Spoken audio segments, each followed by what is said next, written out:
Hi guys, welcome to another video from Overbite Gaming. I'm the Majestic Snare, and that is something I wish would just go away. Well, he edits, so he has the power to do this. I can't be asked to spend the time editing you out of every video. Yeah. But anyway, today's video is about talking about nostalgic stuff around gaming, because we're old farts and been around gaming since the inception, really, of gaming. I'm the elder of the old farts. Yeah. So today we thought we'd talk about our first kind of gaming experiences, our first consoles, that kind of thing. Go on, crack away. Okay, well, my first console was an Atari 2600, which Snare is advertising even though he didn't have one. No, I wasn't allowed one. It's probably a good choice because they were fucking expensive, the games. Yeah. So big old blocky cartridges like that, and I think they were like 30 or 40 quid, and this is like back like in the early 80s. See, the age of cartridge was just an amazing time for you young'uns out there that never experienced anything but downloadable games and CDs and DVDs and Blu-rays and whatnot. Oh, cartridges, they were great, weren't they? No, because they're fucking expensive. No, I don't give a fuck about expenses. It's the fact that you plugged it in and it was ready to go. That was it. Yeah, true. I mean, like I had a Spectrum, and like I could buy Spectrum games for like £2.99 at my fucking newsagents, but it would take 5-8 minutes to load off a tape. You have a golden memory there, mate. It was clearly more than that. I might have. It's been a while since I've done Some it. games would take half an hour to load. Oh no, but you would have games where it'd be like, okay, loaded, stop tape now, and you play for a bit, and it's like, play tape. Actually, for the nostalgic Spectrum owners in the audience, I'm going to find a clip, if I can, of the Spectrum loading screen, just to help you understand what we had to go through before we even... You could choose a game to play, fine, but you'd have to wait half an hour to load the fucking thing, and you'd have to go through this. It's not up there, Lee.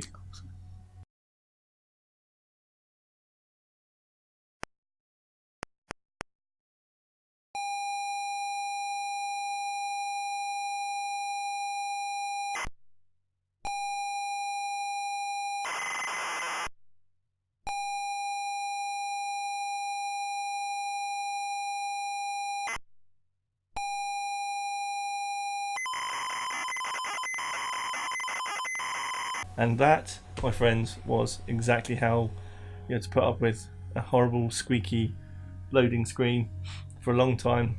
And some of the later games actually had graphics. They had like graphics in the middle of them. Yeah. But in the early days, it was just like, I think it was red and blue lines, and then it used to go to blue and yellow. Blue and yellow, yeah. Yeah, great. It would start, it'd be like, beep, beep, and then it would go. And the thing was, with cartridges, you didn't get any of that nonsense. It was literally put the cartridge in, switch it on, and it'd go almost like a ka-chunk, and it'd be ready to play. Yeah, but you would have to pay like 15 times as much for the privilege of playing it. I mean, the first cartridge thing I had was a Master System from Sega. The original big trapezoid oblong shaped thing. Maybe I'll put a picture behind us. But that thing was fun, because also it played games on cards. Yeah, I remember those. Yeah, So you could get the cartridge on the top, and you also had a card slot in the front. And you get the same games on either a card, which is again more expensive. Did they not phase the card out in like the second revision? Because I remember my mate had one. He was looking for a game. I'm like, there it is. He's like, nah, can't get that. It's on card. But I mean, the beautiful memories of the Master System for me were Wonder Boy 3. That was a great game. You change into different animals as you went through the game. You end up being a dragon. You could breathe fire. It was fantastic.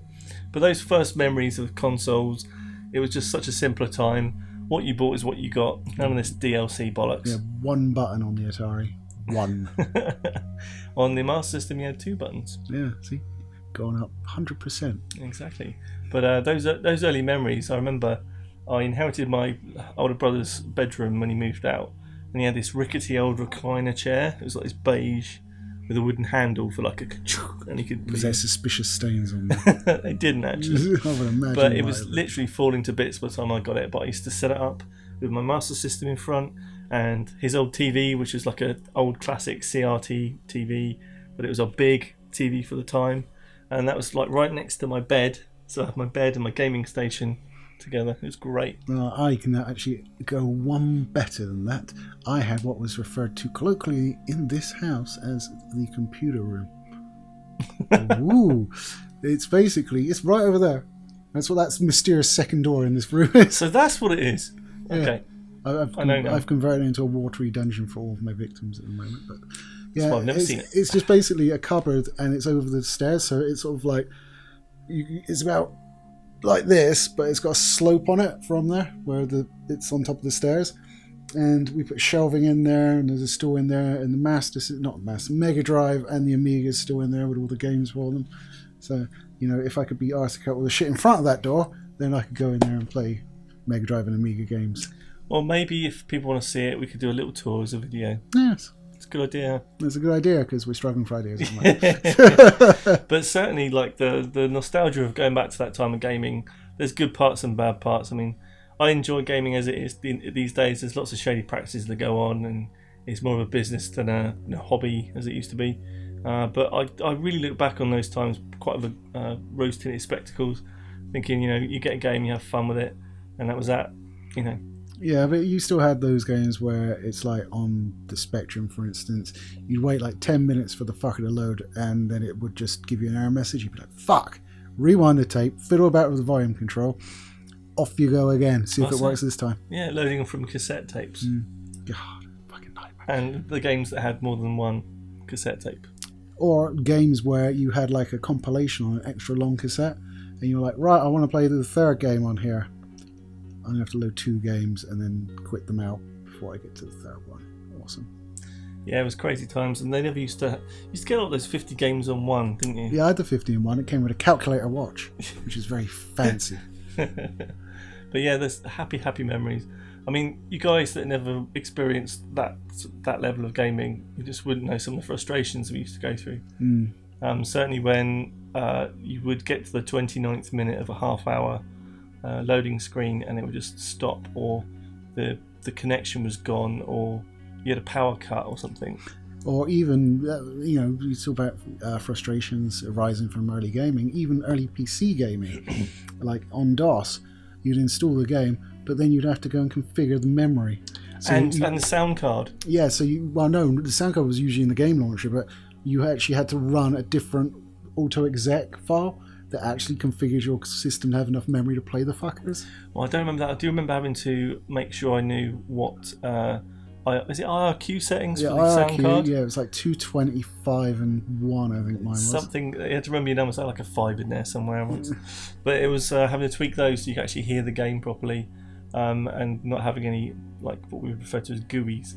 SVGA VESA. Just to actually get it running properly, and then, that's the problem with PC gaming back in the day. Yeah. God bless Steam. Well, God bless DirectX. That was what really sorted that out, because it gave the sort of games a medium to go through that sort of tied everything together. Yeah, which is where Xbox came from, wasn't it? DirectX. Yeah, probably. It was going to be called the DirectX box. That makes no sense. That's why they dropped the Direct part and became the Xbox. Trivia, gaming history, right here on the channel. Plus, it sounds like a fanny. What, Direct? No, Xbox. How does that sound like a fanny? That sounds like something you could... You mean box? Well, an Xbox just adds mystery. Everything is more mysterious with an X. Didn't you see the 90s? If it was the triple Xbox. Oh. That might be the next console. Yes, I bought the triple Xbox One. But yeah, that's nostalgia for you. We could just talk about this for hours, but we won't. No, it's probably a bad idea. The question is, I mean, from your perspective and your experiences, let us know about some early gaming memories. I still remember sitting on my dad's lap when he was playing the Spectrum Plus, and I was screaming that I couldn't push the buttons. At like age 3 or 4. You're lucky. When I had the Spectrum, Dad was on it all the fucking time. I was like, "Can I play that?" No, it's mine. Fuck off. I'm playing Night Gunner. I remember Spy Hunter on the Spectrum was my favourite. Yeah, Night Gunner was like this World War II sort of bombing simulator. You had like a turret bit where you had just a reticle, basically moved around and shot aircraft down with. And it went to a bombing stage where you'd have like an overhead view and try and bomb things. It was terrible. I didn't like it, but he loved it. He would literally sit in there on Saturday nights and play it, and I'd be like, what am I going to do? He's like, you got one blocks, fuck off. As much of a therapy session as you like to make this video, let's just find out what the audience has to say, because we want to hear those gaming stories, because we'll probably go, oh yeah, we did that too. So let us know down in the comments. Absolutely. And if you have any, good or bad little stories about early gaming, let us know, because I'm sure there's fucking frustrations we forgot, like that big fucking red and black screen on the old Amiga. Red and black screen. Yeah, it was like critical error screen. Oh, there you go. Yeah. Auth failure or something. Yeah, something like that. I'll have to try and find a graphic for that as well if I can be bothered. You probably won't. But yeah, let us know down in the comments. Like and subscribe to the video, and remember we have videos coming out every Wednesday and Saturday. And if you do happen to subscribe, please ensure you ring the bell. That way you'll get our beautiful faces appear in your stream if YouTube is cooperating nicely.